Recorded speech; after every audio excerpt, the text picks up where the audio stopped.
Good evening, good evening दोस्तों। Very very good evening. कल से आज आज तो गुरु पूर्णिमा था। आज का दिन बहुत अच्छा था और सवेरे से गुरु पूर्णिमा के कई सारे मैसेजेस आए। बहुत अच्छा लगा। एक अलग एक विशेष दिन है बोलकर महसूस हुआ। और उससे पहले ज़्यादा खुशी का रीज़न बोले तो हेमा मालिनी जी मैम ने जो स्मरण पत्र पंत प्रधान श्री नरेंद्र मोदी जी को जो स्मरण पत्र लिखा है। देखिए दोस्तों, कि जब जनता का काम होता है तो कोई बोलता है मैं काम कर दूंगा, ये वो करता है, और कुछ तो बोलता है, कुछ लिख के देता है लेटर और छोड़ देता है। लेकिन स्मरण पत्र ये पहली बार देखने को मिल रहा है कि कोई बड़ा आदमी आम आदमियों के लिए, जनता के लिए स्मरण पत्र पंत प्रधान जी को वापस लिख रहे हैं। तो मैं ये जो स्मरण पत्र श्रीमती हेमा मालिनी जी मैम ने जो लिखा है, उसके लिए मैं उनको तहे दिल से शुक्रिया अदा करता हूं कि मैम आप हम गरीब पेंशनर्स के लिए जो कुछ भी आपने अभी तक प्रयास किए, कोशिशें किए, तो उनके लिए मैं तमाम 65 लाख ईपीएस 95 पेंशनर्स की ओर से आपको थैंक यू बोलता हूं मैम। और आपसे रिक्वेस्ट भी करता हूं कि आप जो कोशिशें कर रही है, अभी ये कोशिशों को नतीजों में आप हमें तब्दील करके दीजिए मैम। क्योंकि बहुत सारे पेंशनर अगर आप देखोगी तो बहुत सारे पेंशनर्स गुजर चुके हैं, कुछ पेंशनर्स बीमार है, घर के बाहर नहीं निकल सकते, कुछ पेंशनर्स ऐसी ऐसी कंडीशन है उनकी। अगर आप एक विश्लेषण करोगे कि ये जो किसके लिए न्याय चल रहा है, ये जो 65 लाख पेंशनर्स है, तो इनकी क्या कंडीशन है, अगर हम एक एक एक रिपोर्ट बनाएंगे तो हमको पता चल जाएगा कि ये लोगों को किस तरह से इनका इनका भविष्य के प्रति जो दूरदृष्टि होनी चाहिए थी, इनको सही गाइडेंस नहीं मिला। और सरकार की कुछ गलत रणनीतियों के वजह से ये लोगों को जो तकलीफें हुई, इनका जो आर्थिक नुकसान हुआ। देखिए, आर्थिक नुकसान, आर्थिक जो परिस्थिति होती है इंसान की, उसकी सामाजिक और राजकीय परिस्थिति दोनों भी गिरा देती है। जिस इंसान की आर्थिक परिस्थिति गिर जाती है, उसकी सामाजिक और उसकी राजनीतिक परिस्थिति दोनों भी पूरी तरह से गिर जाती है। और वो समाज में पूरी तरह से खदेड़ दिया जाता है कि उसके उसके वोट का या उसके जीवन, उसका एक समाज में जो योगदान है, उसे पूरी तरह से नजरअंदाज किया जाता है। तो आज क्या हुआ है, ईपीएस 95 पेंशनर्स के साथ यही हुआ है कि उनका आर्थिक नुकसान होने से जो सामाजिक उनकी जो एक ये थी, प्रतिष्ठा थी, वो गिर चुकी। एक राजनीतिक प्रतिष्ठा थी, उनका एक जो एक वेट होना चाहिए था, वो पूरी तरह से खदेड़ दिया गया। और आप देख रहे हो कि जो 65 लाख पेंशनर से, मैम आपको ये पता चल जाएगा जब न्याय होगा, जो लोगों के आंखों से जो खुशी के आंसू निकलेंगे और जो लोग आपको ये आशीर्वाद देंगे, दुआएं देंगे, तब आपको पता चल जाएगा कि आपने किन लोगों को न्याय दिलाया है। जो लोग अपने अपने ऊपर हुए अन्याय के प्रति लड़ नहीं सकते थे, अपने अन्याय को उजागर नहीं कर सकते थे, अपने जिंदगी भर वो जिल्लतों से जिन्होंने जिंदगी गुजारी है, उनको आपने न्याय दिलाया है, तो आपको पता चल जाएगा मैम कि ये न्याय कितना इंपॉर्टेंट है हम लोगों के लिए। हमारा जो पिछले 30-40 साल से जो शोषण हुआ है, एक सामाजिक शोषण, एक आर्थिक शोषण और एक राजनीतिक शोषण, आप अगर नांदेड़ में भी आएंगे तो आपको पता चल जाएगा कि नांदेड़ टेक्सटाइल मिल्स का भी जो कर्मचारियों का हाल हुआ है, जो आज पेंशनर बन के बैठे हैं, इनको ना कोई सामाजिक प्रतिष्ठा है, इनको ना कोई राजनीतिक प्रतिष्ठा है, ना इनको आर्थिक कंडीशन तो इनकी गिर चुकी है। ठीक है, जिन जिन पेंशनर्स के बच्चों को, जिन्होंने मेहनत की, जो जो अपना एक मुकाम हासिल कर चुके हैं, लेकिन इसका मतलब ये नहीं होता है कि उनके बच्चे अगर कमा रहे हैं तो पेंशनर ने अपना पैसा छोड़ देना चाहिए, अपने ऊपर हुए अन्याय को उजागर करने से रोक देना चाहिए। ये सही बात नहीं है। तो इन पेंशनर्स के साथ न्याय अगर आप करती हो तो आपको पता चल जाएगा कि आपने उन उन मजलूमों के लिए, उन कमजोर तबके के लिए आपने जो न्याय की लड़ाई लड़ी है। मैं अशोक राउत सर को भी, साथ ही साथ अशोक राउत सर और तमाम नैक कमेटी के जो भी सदस्य है, चाहे वो मथुरा की टीम हो, जैसे कि आसाराम शर्मा जी जो राष्ट्रीय संघर्ष समिति के उपाध्यक्ष है, उनके प्रयास हो, चाहे मथुरा टीम ईपीएस 95 पेंशनर्स की जो मथुरा टीम है, पूरन सिंह सर, कमल सिंह सर, इन सब लोगों को, और और जितने भी नैक कमेटी के जो अनशन आंदोलन में पिछले 560 दिनों से जो प्रयास कर रहे, जो बिना सरकार को तकलीफ दिए, बिना पुलिस प्रशासन को तकलीफ दिए, एक घर से एक सत्य और अहिंसा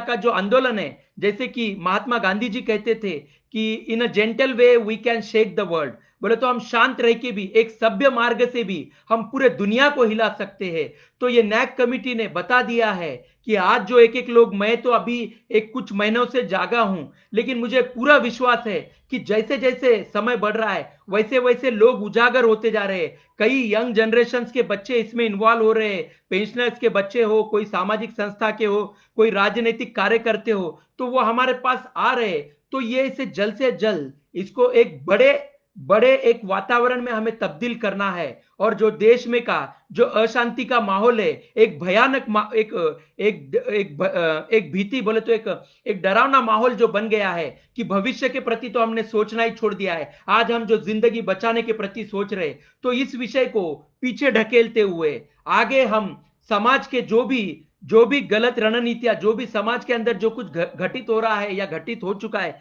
तो इसको उजागर करके एक नए रूप से इस देश में, इस समाज में एक नई चेतना अपने आप आ जाएगी, हमें पता भी नहीं चलेगा। क्योंकि हमारे आज गुरु पूर्णिमा है, तो हमारे गुरु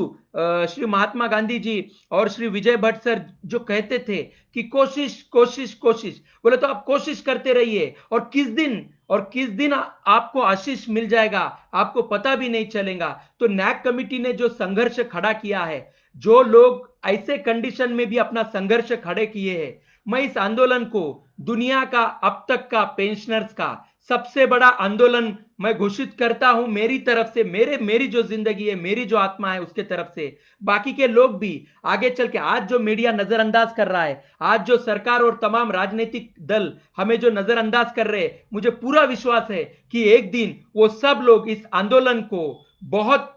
फकर महसूस करेंगे कि हमारे देश के बुजुर्ग पेंशनर्स, जो ईपीएस 95 पेंशनर जो पूरे जीवन शोषण से गुजरे हैं, उन लोगों का जो आंदोलन था, श्री अशोक राउत सर के अध्यक्षता में पूरे भारत में जो नैक कमिटी गठित हुई, और उन लोगों ने अपने तरफ से अपनी शक्ति की, जो भी उनकी शक्ति थी, उस शक्ति से जो जी जान से जो सत्य और अहिंसा के मार्ग पे जो आंदोलन खड़ा किया है, मुझे पूरा विश्वास है कि महात्मा गांधी जी की आत्मा हमें जरूर आशीर्वाद देंगी, श्री विजय भट्ट सर जी की आत्मा हमें जरूर आशीर्वाद देंगी। और जो आंदोलन है, इससे लोकशाही को एक शक्ति मिलेगी। आज जो लोकशाही पूरी तरह से कहीं ना कहीं एक तहस नहस हो चुकी है, एक खामोश हो चुकी है, एक नाराजगी का जो वातावरण है, इसे नव चेतना अगर कोई देगा तो ये नैक कमिटी का आंदोलन और ये ईपीएस 95 पेंशनर्स का जो न्याय रहेगा, वही लोकशाही को एक नव चेतना देगा, मुझे पूरा विश्वास है दोस्तों। तो मैं हेमा मालिनी जी मैम को तहे दिल से thank you ma'am, thank you so much. आपने जो भी कोशिशें की है और अभी भी आप जो कोशिशें कर रही हो, उसके लिए मैं तमाम 65 लाख ईपीएस 95 पेंशनर्स की ओर से आपको थैंक यू कहता हूं मैम, और आपसे विनती करता हूं कि आप इस कोशिशों को नतीजों में परिवर्तित कर दीजिए मैम। और मैं बॉलीवुड से भी निवेदन करता हूं कि बॉलीवुड के और कोई सितारे और कोई राइटर्स, कोई डायरेक्टर्स अगर हमारे साथ जुड़ जाते हैं और हमें न्याय दिलाते हैं, तो उनको भी मैं तहे दिल से थैंक यू कहना चाहता हूं। और भारतीय जनता पार्टी के जो भी नेता कार्यकर्ता, जो भी समर्थक, आरएसएस के जो भी नेता कार्यकर्ता समर्थक जो भी है, और किसी भी राजनीतिक दल के जो एक आम आदमी के दर्द को संवेदनशीलता से महसूस करता है, उन तमाम लोगों को, उन तमाम वर्गों को मैं रिक्वेस्ट करता हूं कि वो सामने आए और ईपीएस 95 पेंशनर्स को न्याय दिलाने के लिए सरकार से गुजारिश करे, सरकार से रिक्वेस्ट करे दोस्तों। क्योंकि आप उनकी कंडीशन देखोगे तो आपको पता चल जाएगा कि इन लोगों को न्याय की कितनी जरूरत है और इनके साथ कितना अन्याय हुआ है। चलो, मैं किसी एक पॉलिटिकल पार्टी को या किसी एक इंसान को या व्यक्तिगत किसी को मैं दोष नहीं देना चाहता हूं। जो भी हुआ वो नुकसान, चाहे सरकार के तरफ से हुआ हो, चाहे मिल्स के तरफ से जो भी एम्प्लॉयर है उनके तरफ से हुआ हो, ईपीएफओ के तरफ से हुआ हो, या कर्मचारियों की तरफ से हुआ हो, या मैनेजर्स के तरफ से हुआ हो। लेकिन दोस्तों, देश की लोकशाही क्या कहती है? देश की लोकशाही यही कहती है कि आज को हमें सुधारना है, कल का जो नुकसान हुआ है अगर हम उसके पीछे बैठेंगे तो सही नहीं है। आज को हमें सुधारना है, आज हमें लोकशाही को सशक्त करना पड़ेगा, क्योंकि हम देख रहे हैं कि लोकशाही आज जो दिन पे दिन गिरते जा रही है, इसे कहीं ना कहीं उठाने का ये समय आ चुका है दोस्तों। तो हमें लोकशाही को उठाना है। तो ये ईपीएस 95 पेंशनर्स का जो मुद्दा है, ये बहुत ही बड़ा एक एक जरिया है कि लोकशाही को फिर से पुनः स्थापित करने का। और बाबा साहेब आंबेडकर जी ने जो संविधान दिया था, जो लोकशाही दी थी, महात्मा गांधी जी ने जो प्रयास किए थे, जो जनता को अंदर खड़े रह के जनता को जो आंदोलन दिया था और जनता को अपने अधिकार दिलाए थे, तो उनको कहीं ना कहीं बहुत खुशी होगी। लोकमान्य तिलक जी ने जो कहा था कि कम से कम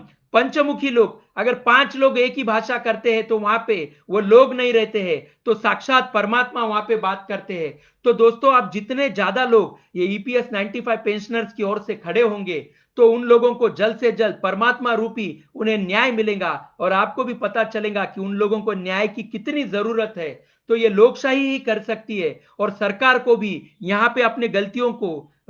समझने का मौका मिलेगा कि ये पेंशनर्स को न्याय हमने कितना कब का करना कर देना चाहिए था। वो जिस तरह से वो जिंदगी गुजारे हैं, 1,000 रुपए पेंशन लेके अपने ही अंदर घुटते रहे, और आज उनको जो ताकत मिल रही है, जो समाज से कुछ लोग खड़े हो रहे, तो सरकार को भी पता चलेगा कि इन लोगों को साथ न्याय तभी हो जाना चाहिए था। 2014 तक भी अगर इन लोगों के साथ न्याय हो जाता था तो सरकार को भी इनकी बहुत सारी दुआएं मिलती थी। खैर कोई बात नहीं, देर आए दुरुस्त आए, लेकिन आज तो भी सरकार ने जागना चाहिए और जल्द से जल्द ईपीएस 95 पेंशनर्स को न्याय देना चाहिए, क्योंकि उनका न्याय बहुत जरूरी है दोस्तों। उन्होंने नौकरी करके भी 35 साल 30 साल नौकरी करके भी अगर उनकी ये कंडीशन है दोस्तों, और अगर लोकशाही, देश की लोकशाही अगर उन लोगों को, उस गरीब तबके को, उस कमजोर तबके को अगर न्याय दिलाती है, तो लोकशाही का कहीं ना कहीं एक विश्वास जो खो चुकी है, एक आम आदमी जो लोकशाही का विश्वास खो चुका है, एक सरकार के प्रति जो नाराजगी है, ये कहीं ना कहीं दूर होंगी और देश में एक नव चैतन्य निर्माण होगा। एक फिर से लोकशाही को एक सशक्तिकरण करने का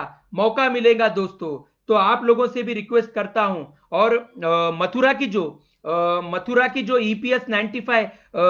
टीम है, जो आसाराम शर्मा सर, श्री आसाराम शर्मा सर जो नैक कमेटी के उपाध्यक्ष है, राष्ट्रीय संघर्ष समिति के राष्ट्रीय उपाध्यक्ष है, और मथुरा टीम के जो अध्यक्ष पूरन सिंह सर और कमल सिंह सर, इन दोनों को भी, और तमाम मथुरा के टीम को, तमाम मथुरा के ईपीएस 95 टीम को मैं बहुत शुक्रिया अदा करता हूं कि वो लोग बहुत बड़ा काम कर रहे हैं और उनके प्रयास जल्द से जल्द जरूर रंग लाएंगे और तमाम 65 लाख पेंशनर्स के जीवन में एक नव चैतन्य लाएंगे और उनके घरों को खुशियों से भर देंगे। आप सभी लोगों को मैं तहे दिल से शुक्रिया अदा करता हूं और आपसे विनती करता हूं कि आप ज्यादा से ज्यादा लोगों को और जोड़िए, समाज के और कई तबके को हमारे से जल्द जोड़ने की कोशिश कीजिए। और पेपर में मैं चाहता हूं, मैं सकाळ पेपर से बात कर रहा हूं कि हेमा मालिनी जी मैम के जो प्रयास है, इनको थैंक यू कहने के लिए मैं पेपर में एक आभार पत्र देना चाहता था। मेरी आज ही सकाळ के एक रिपोर्टर से मैंने बात की है, तो उन्होंने मेरे को कहा है कि वो जल्द से जल्द मेरे को बताएंगे कि वो दे सकते हैं या नहीं। तो मैं आपसे भी विनती कर रहा हूं कि पेपर में कृपया ये जो लोग हमारे को मदद कर रहे हैं, जो अदृश्य शक्तियां हमें मदद कर रही है, उनका कोई लेना देना नहीं इसमें, लेकिन फिर भी एक समाज का भाग बोल के, एक संवेदनशीलता बोल के, जो भी लोग हमारे लिए सामने आ रहे हैं, तो उनको एक आभार पत्र, एक उनको हमारे तरफ से एक ग्रैटिट्यूड बोल के, एक कृतज्ञता बोल के, एक हम पेपर में या फिर न्यूज चैनल में, मैं लोकल नांदेड़ के न्यूज चैनल के वार्ताहर से भी बात किया हूं, लेकिन मेरे को वहां से कोई पॉजिटिव रिस्पांस नहीं आया है। तो मैं सामना के बोल रहा हूं, सकाळ के जो रिपोर्टर है, उनसे भी बात किया हूं, उन्होंने मुझे कहा है कि वो जल्द से जल्द कहेंगे। तो आप लोगों से भी कह रहा हूं कि लोकल न्यूज चैनल या फिर पेपर्स में आप ये कृतज्ञता पत्र दीजिए दोस्तों। न्याय मिलने के बाद तो हम सब जन जाहिर है, न्याय मिलने के बाद तो हम जाहिर है कि हम पेपर में, न्यूज चैनल पे जरूर देंगे, सोशल मीडिया पे हम एक वर्षाव करेंगे शुभेच्छा का। लेकिन अभी जो कोशिशें चल रही है, उनको भी यहाँ पे एक प्रोत्साहन देना चाहिए कि वो लोग हमारे को मदद कर रहे हैं, हम क्या कर सकते हैं, तो हम कृतज्ञता व्यक्त कर सकते हैं दोस्तों। तो वो कृतज्ञता व्यक्त करने के लिए हमारे तरफ से जो भी प्रयास हो सकते हैं तो हमने करने चाहिए दोस्तों। तो मैं पेपर वालों से भी बात कर रहा हूं, लोकल न्यूज मीडिया से भी बात कर रहा हूं, देखते हैं। हाँ, देखते हैं कहीं से हमें मौका मिलता है क्या दोस्तों, वो भी देखते हैं। आप लोगों से भी गुजारिश कर रहा हूं कि आप पेपर में या न्यूज चैनल पे ईपीएस 95 पेंशनर्स की ओर से 65 लाख ईपीएस 95 पेंशनर्स की ओर से कृतज्ञता पत्र पेपर में या न्यूज चैनल में दे सकते हैं क्या, आप लोग भी कोशिश कीजिए दोस्तों। तो इस प्रोसेस को इस प्रोसेस को हम कैसे स्पीड अप कर सकते हैं, तो देश के जनता से स्पीड अप कर सकते हैं दोस्तों। आप लोग भी अपने तरफ से एक आवाज उठाइए दोस्तों, सरकार को जागृत कीजिए। लोकशाही को ये इससे बेहतरीन मौका और नहीं मिलेगा दोस्तों। 65 लाख परिवार दोस्तों, आपको देखना है, आपको उनका पूरे परिवार का आपको देखना पड़ेगा और आपको पता चलेगा कि उन लोगों को न्याय की कितनी जरूरत थी। उनके समाज में उनके साथ जो भेदभाव हुआ है, जो उनके साथ अन्याय हुआ है, ठीक है, कोई राजनीतिक गलत गलत रणनीतियां, उन सब कोई इंसान है, हर किसी से गलतियां होती है तो भी, लेकिन आज जो न्याय मिलना चाहिए था उसके लिए जो प्रयत्न हुए हैं, जो जो संघर्ष खड़ा किया है अशोक राउत सर ने, वो भी कहीं ना कहीं काबिले तारीफ है दोस्तों। तो देश के जनता से भी मैं रिक्वेस्ट करता हूं कि नैक कमिटी का जो आंदोलन खड़ा हुआ है, नैक कमिटी के द्वारा जो आंदोलन खड़ा हुआ है, उसे कहीं ना कहीं स्पीड अप करना चाहिए दोस्तों। उसे कहीं ना कहीं, और उसे देश का ही नहीं दुनिया का सबसे बड़ा अब तक का पेंशनर्स का आंदोलन डिक्लेयर करना चाहिए दोस्तों। तो अपनी कुछ आखिरी बातें करता हूं और अपना विषय खत्म करता हूं दोस्तों, कि हेमा मालिनी जी मैम को भी मैं वापस थैंक यू कहता हूं और रिक्वेस्ट करता हूं कि वो बाकी के भी बॉलीवुड से कोई नेता, जैसे कि किरण खेर मैम जो भारतीय जनता पार्टी की नेता है, उनसे भी रिक्वेस्ट कहता हूं, वरिष्ठ नेता है, वो सीनियर नेता है, उनसे भी रिक्वेस्ट करता हूं किरण खेर मैम से कि वो ईपीएस, ये गरीब और कमजोर ईपीएस 95 पेंशनर्स के लिए इनको जल्द से जल्द न्याय मिले, इसलिए वो भी अपनी तरफ से कुछ कोशिशें करें। उसके साथ साथ श्री मोहन भागवत जी जो आरएसएस के चीफ है, श्री मोहन भागवत जी से भी मैं रिक्वेस्ट करता हूं कि वो ये बुजुर्ग और ये कमजोर, और आज जो उनके जीवन, अब तक का जो जीवन उन्होंने गुजारा है, उसको देखते हुए संवेदनशीलता के नाते, एक लोकशाही के नाते, एक राष्ट्रहित के नाते, जैसे कि आरएसएस कहता है कि राष्ट्रहित सर्वोपरि, तो मैं श्री मोहन भागवत जी से भी रिक्वेस्ट करता हूं कि वो भी ईपीएस 95 पेंशनर्स के लिए आगे आए। और साथ ही साथ मैं वंचित बहुजन आघाड़ी के प्रकाश भाऊ अंबेडकर जी से भी रिक्वेस्ट करता हूं कि बाबा साहेब अंबेडकर जी के संविधान के नाते एक शोषण तबके को न्याय दिलाने के नाते श्री प्रकाश भाऊ अंबेडकर जी भी सामने आए, और एआईएमआईएम के जो चीफ है असुद्दीन ओवैसी जी, उनसे भी रिक्वेस्ट करता हूं कि ये 65 लाख पेंशनर्स के लिए, वो बैरिस्टर है, बैरिस्टर होने के नाते उनका भी एक दायित्व बनता है कि समाज में जहां कहीं शोषण है उन्हें न्याय दिलाने के लिए वो बहुत अपना आवाज उठाते हैं, हमेशा अपने आप को वो सरकार के बहुमत के खिलाफ एक अपने आप को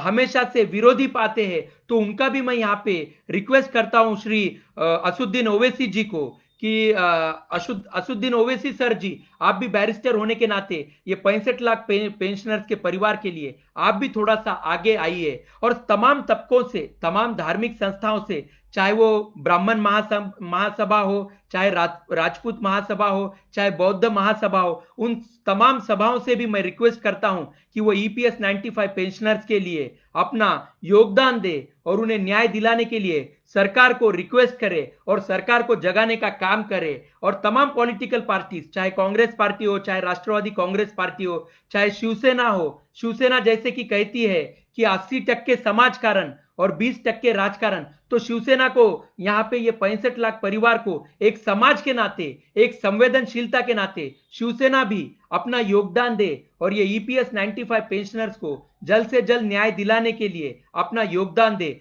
मैं उद्धव भाऊ ठाकरे जी से और संजय राउत सर से, श्री संजय राउत सर से भी रिक्वेस्ट करता हूं कि ये कमजोर और ये गरीब पेंशनर्स के ये तबके को वो न्याय दिलाने के लिए अपना योगदान दे। उनसे यही रिक्वेस्ट करता हूं क्योंकि उनकी पॉलिटिकल पार्टी खुद कहती है कि 80% समाजकारण और 20% राजकारण, तो आज समाजकारण के नाते, ये यहाँ पे संवेदनशीलता के नाते, ये बुजुर्ग, ये कमजोर वर्ग को, ये 65 लाख पेंशनर्स को वो न्याय दिलाने के लिए वो सामने अपना योगदान दे। बॉलीवुड से भी रिक्वेस्ट करता हूं मैं, अक्षय कुमार सर से, अजय देवगन जी से भी रिक्वेस्ट करता हूं कि उन्होंने कई कई ऐसे फिल्में बनाई है संवेदनशीलता के नाम पे, तो उनसे भी रिक्वेस्ट करता हूं कि वो भी अपना योगदान दे और सरकार को जगाने की कोशिश करे और जल्द से जल्द हम ईपीएस 95 पेंशनर्स को न्याय दिलाने को अपना योगदान दे। तो यही बात कहूंगा दोस्तों, ये लोकशाही का ये फिर से जागृत करने का हम सभी को मौका मिला है। कहीं ना कहीं हर किसी से कुछ ना कुछ गलतियां होती है,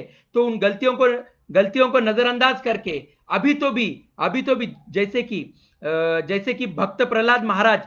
महाराज कह चुके हैं कि जब जागो तब सवेरा, तो उसी बात को हम सब ने फॉलो करना चाहिए। और अभी तो भी ये जो कुछ गलत हुआ है इसे सही करने का यही बेहतरीन मौका है। तो तमाम लोगों ने, ऐसे बड़े प्रतिष्ठित लोगों ने भी सामने आना चाहिए और देश के जनता ने भी सामने आना चाहिए, क्योंकि आज लोकशाही को उनकी जरूरत है, उनके आवाज की जरूरत है और ये 65 लाख गरीब पेंशनर्स को न्याय दिलाने की भी जरूरत है। ठीक है, मैं मेरा विषय खत्म करता हूं और हेमा मालिनी जी मैम को यही कहूंगा कि आप अपनी कोशिशों को नतीजों में तब्दील करके दिखाइए मैम, हम आपका इंतजार कर रहे हैं। और मथुरा टीम से भी मैं कहता हूं कि वो आप रुकेंगे नहीं, जीत कर ही रुकेंगे, आप झुकेंगे नहीं, जीत कर ही रुकेंगे। तो मैं मथुरा टीम से सबसे पहले, अगर गुड न्यूज कहीं से आनी चाहिए तो मथुरा टीम से ही आनी चाहिए। और अशोक राउत सर ने एक विशेष आभार पत्र लिखा है आसाराम शर्मा सर, राष्ट्रीय उपाध्यक्ष, उनको और तमाम मथुरा के ईपीएस 95 टीम को जो विशेष अभिनंदन पर पत्र जो लिखा है, तो अशोक राउत सर को भी मैं कहना चाहता हूं, सर आपके वजह से देखिए कहां कहां तक लोग जागृत हो रहे हैं। और मथुरा टीम से तो विशेष थैंक यू कहना चाहूंगा कि इस सब कुछ बावजूद भी उन्होंने जो प्रयास किए वो बेहद ही प्रशंसनीय है, बेहद ही अभिनंदन करने के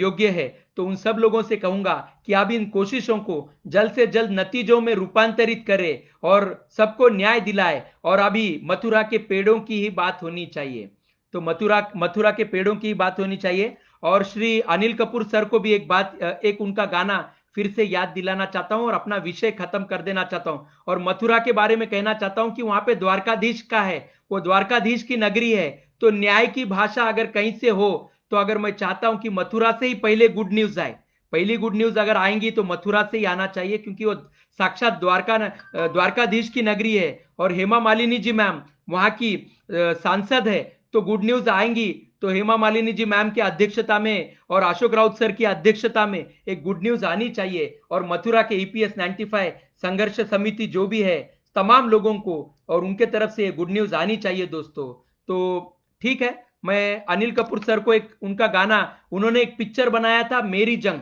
1985 में एक पिक्चर आया था मेरी जंग का, वो गाना मूवी खत्म होते समय आखिरी गाना है, मेरे को उतना गाना ध्यान में रहा है, एक 2 लाइंस का गाना है, उसका कुछ बड़ा गाना नहीं है और वो कोई कैसेट में नहीं है या वीडियो में भी नहीं है। आपको पिक्चर को आखिरी मोड पे लेके जाना पड़ेगा और वहां पे आपको गाना सुनने को मिलेगा। और फिर उसको आगे गाना जोड़ता हूं, जो मेन गाना है उसको आगे एक गाना जोड़ूंगा मैं, जो मेरी जंग का आखिरी में वो। तो पहले जो 2 बोल है, जो गाना नहीं है लेकिन एक स्टांजा है वहां पे, तो वो स्टांजा गाता हूं। जंग का मतलब लड़ना है, जंग का मतलब लड़ना है, अरे मौत से क्या डरना है, मौत से क्या डरना है, अरे लड़ते लड़ते जीना है, लड़ते लड़ते मरना है, लड़ते लड़ते जीना है, लड़ते लड़ते मरना है। जंग का मतलब लड़ना है, मौत से क्या डरना है, अरे जंग का मतलब लड़ना है, मौत से क्या डरना है, अरे लड़ते लड़ते जीना है, लड़ते लड़ते मरना है। जीत जाएंगे हम, जीत जाएंगे हम, तुम अगर संग हो, जिंदगी हर कदम एक नई जंग है, जिंदगी हर कदम एक नई जंग है, जीत जाएंगे हम, जीत जाएंगे हम, तुम अगर संग हो। तो ये बेहतरीन गाना है, मेरे को बहुत पसंद है ये पिक्चर। बहुत दर्दनाक पिक्चर है, बहुत दर्दनाक। समाज में ऐसे ही होता है, ईमानदार लोगों को बहुत भुगतना पड़ता है, बहुत कुछ खो देते हैं। ईमानदार लोग बहुत कुछ खो देते हैं, अपना सब कुछ खो देते हैं, और फिर भी उनके अंदर देश के न्याय के प्रति, संविधान के प्रति, सत्यमेव जयते के प्रति एक विश्वास है, जिसके बदौलत वो लड़ रहे हैं, अपने मौत के आखिरी घटक तक लड़ रहे हैं। क्यों? क्योंकि देश का कानून कहता है 100 गुनेगार छूट भी गए तो चलेगा, लेकिन एक बेगुनेगार को सजा नहीं होनी चाहिए। लेकिन फिर भी समाज में ऐसा होता है, समाज में ऐसा होता है, बेगुनेगारों को सजा मिलती है। लेकिन फिर भी देश के कानून पे मैं विश्वास रखता हूं कि कभी ना कभी हमें न्याय जरूर मिलेगा, कभी ना कभी हमें न्याय जरूर मिलेगा। जो कुछ हमारे साथ बुरा हुआ है, हमें न्याय जरूर मिलेगा। सत्यमेव जयते। और आज गुरु पूर्णिमा है, और गुरु पूर्णिमा है तो कुछ पोस्ट मैंने निकाले हैं, वो पोस्ट आपको बता के मैं विषय खत्म कर देता हूं। क्या है, वो जितना बात करे उतना कम ही लगता है। जब आदमी अपनी आत्मा खोल देता है तो कितना बात कर रहा है उसको भी नहीं पता चलता है।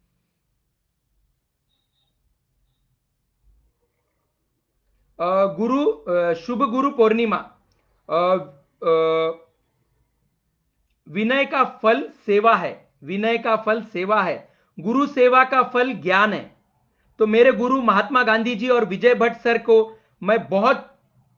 शुक्रिया अदा करता हूं कि उन्होंने मेरे को जो भी ज्ञान दी, जो ताकत दी, जो ये युद्ध लड़ने को जो ताकत दी। तो उन दोनों भी महागुरुओं को, जो मेरे गुरु है, उनको मैं शत शत नमन करता हूं इस गुरु पूर्णिमा के नाते, और चाहता हूं कि ये जो उनका आशीर्वाद है ये ऐसे ही बना रहे मेरे ऊपर। तो गुरु सेवा का फल ज्ञान है, ज्ञान का फल विरक्ति स्थायित्व है, और विरक्ति का फल आश्रव निरोध, बंधन मुक्ति तथा मोक्ष है। तो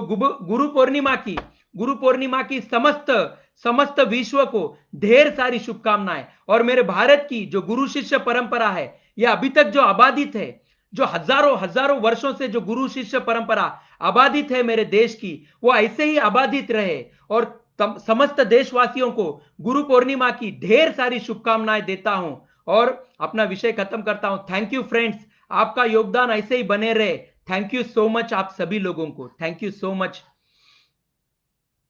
जय हिंद, जय भारत, जय हिंद, जय भारत। सत्यमेव जयते। ज्येष्ठ भारत श्रेष्ठ भारत, ज्येष्ठ भारत श्रेष्ठ भारत। नैक कमिटी जिंदाबाद, नैक कमिटी जिंदाबाद। अशोक राउत सर आगे बढ़िए, अशोक राउत सर आगे बढ़िए। हेमा मालिनी जी मैम आगे बढ़िए, हेमा मालिनी जी मैम आगे बढ़िए। Mathura EPS 95 team, Mathura EPS 95 team आगे बढ़िए, मथुरा ईपीएस 95 टीम आगे बढ़िए। सत्यमेव जयते। Thank you so much.